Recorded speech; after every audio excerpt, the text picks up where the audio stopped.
Silakan.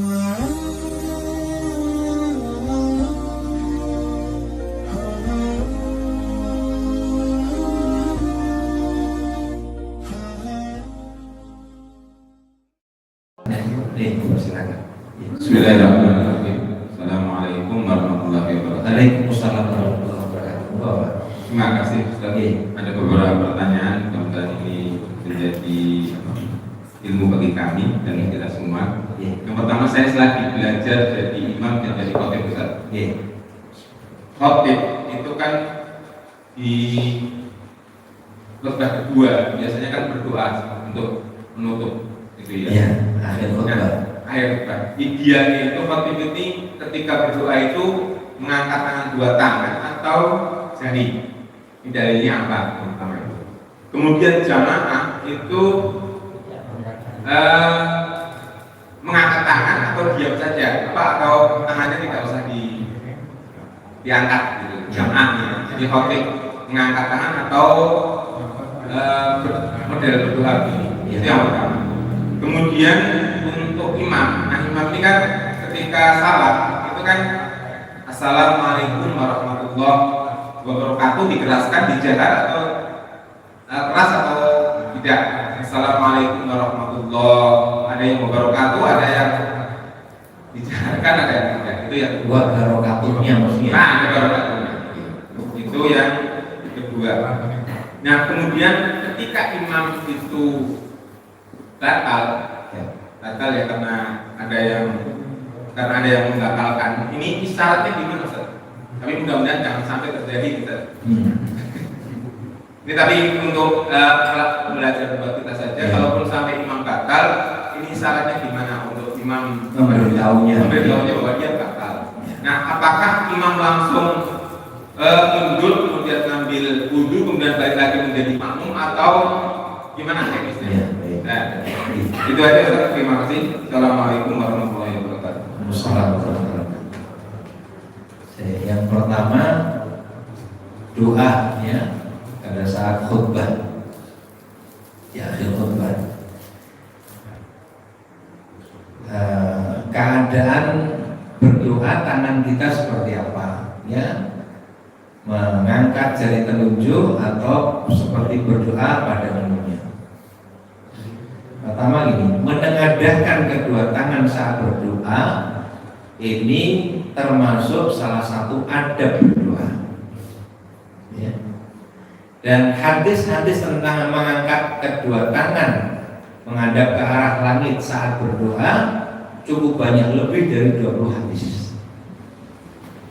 Di antaranya dalam kitab Arba'in An-Nawawiyah, Imam Nawawi juga menukil kemudian diceritakan oleh Nabi, seseorang yang dalam perjalanan jauh, rambutnya kusut, pakaiannya berdebu, yamuddu yadaihi ilas sama, dia tengadahkan kedua tangannya ke arah langit seraya berdoa ya Rabb ya Rabb.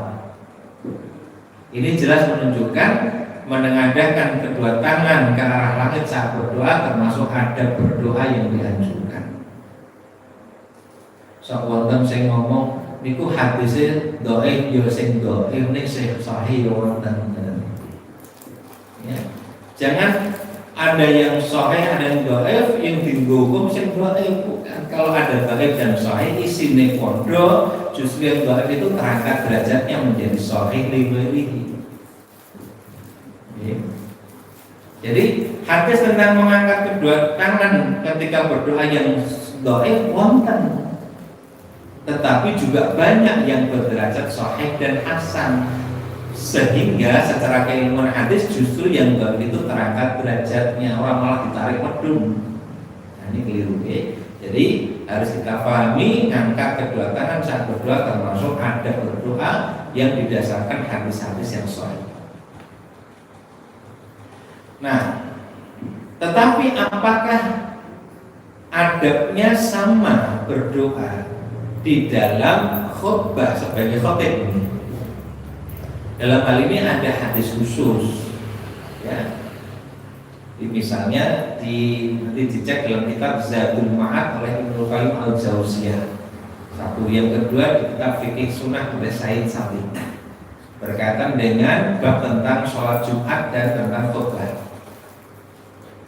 Ketika berkhutbah, Nabi mengangkat jari telunjuknya ke arah langit, lalu beliau berdoa.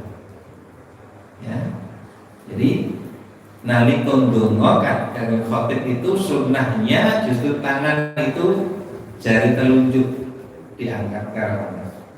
Ini mengisyaratkan untuk memohon kepada Allah.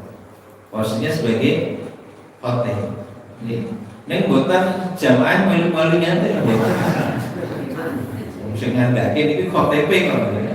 Nah, makmumnya boleh ngangkat kedua belah tangan. Mengaminkan doa dari khotib yang tengah berdoa boleh. Dan hadis-hadis tentang mengaminkan doa orang lain juga cukup banyak. Ya. Jadi ini pun juga berdasarkan hadis yang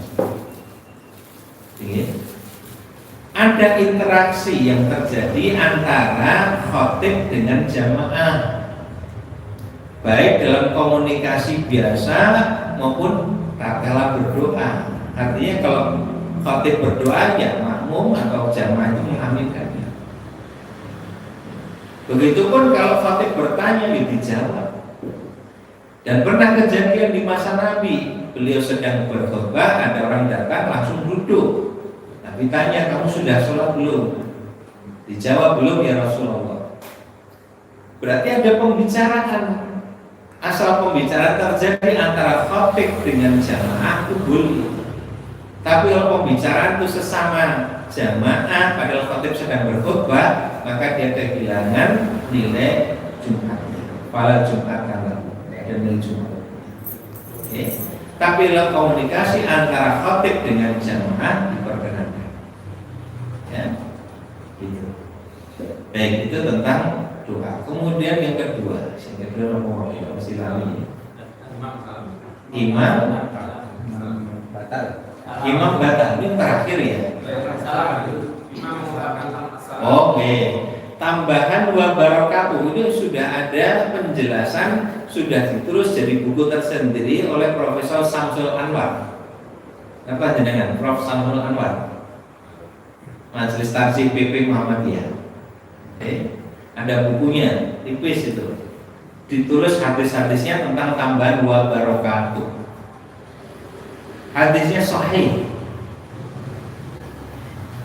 Dan hadis ini, lafal hadis ini yang bahkan dipilih oleh Ibnu Hajar Al-Asqalani dalam kitab Bulughul Maram. Dan berdasarkan kitab Bulughul Maram itulah yang kemudian dinukil dalam himpunan putusan tarjih Muhammadiyah.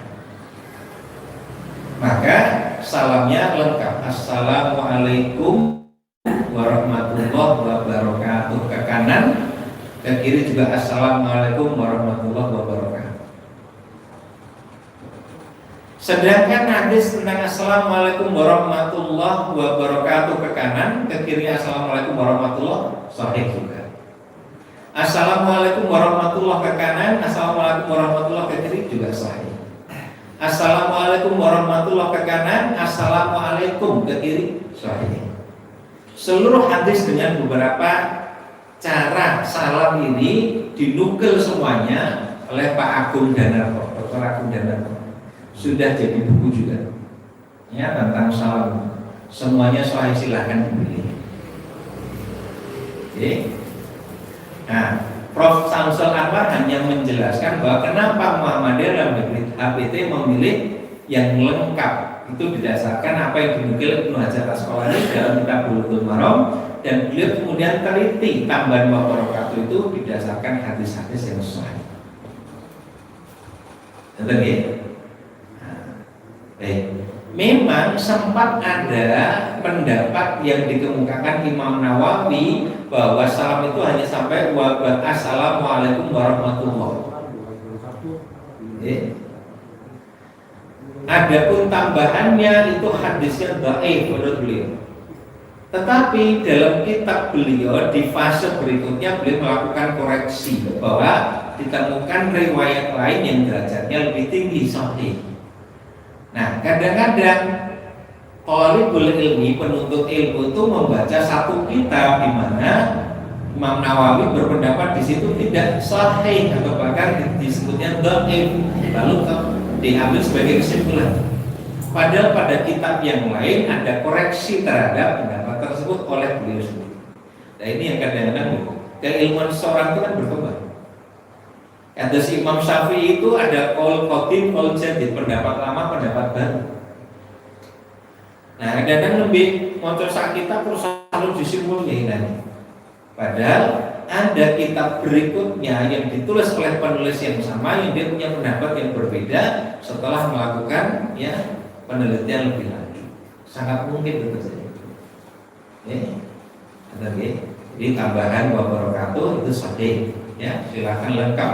Bisa lengkap assalamualaikum warahmatullahi wabarakatuh ke kanan maupun ke kiri, atau ke kanan saja wabarakatuh, ke kirinya assalamualaikum warahmatullahi, atau kanan dan kiri sampai assalamualaikum warahmatullahi, assalamualaikum warahmatullahi, atau assalamualaikum warahmatullahi ke kanan, assalamualaikum ke kiri. Ini semuanya didasarkan hadis yang sahih. Ini boten sing assalamualaikum boten ya. Sebenarnya sing paling pendek dulu. Terus yang terakhir apa nih Imam Batal. Cara lain dari dosungi. Tidak ada ketentuan khusus yang disebutkan di dalam dalil cara memberitahu. Maka para ulama memunculkan pendapat-pendapat dalam hal ini. Isyarat apapun yang bisa difahami tentang maksud yang dikehendaki ya dalam kasus ini imam. Sampai begini, seandainya untuk bisa tahu itu harus dalam bentuk ngomong ya ngomong baik. Oh ya wis batal nggih. Aku batal. Terus maju boleh tidak ada masalah. Atau mungkin tanpa berbicara apapun dia sudah meninggalkan posisi sebagai imam, yang di belakang sudah tahu bahwa ini batal, dia langsung maju menggantikan posisinya. Seperti ini. Ini sifatnya istihadiyah, sesuatu yang tidak disebutkan di dalam dalil, tetapi hanya secara umum ya memberi isyarat. Nah, isyaratnya apa saja? Wallahu a'lam.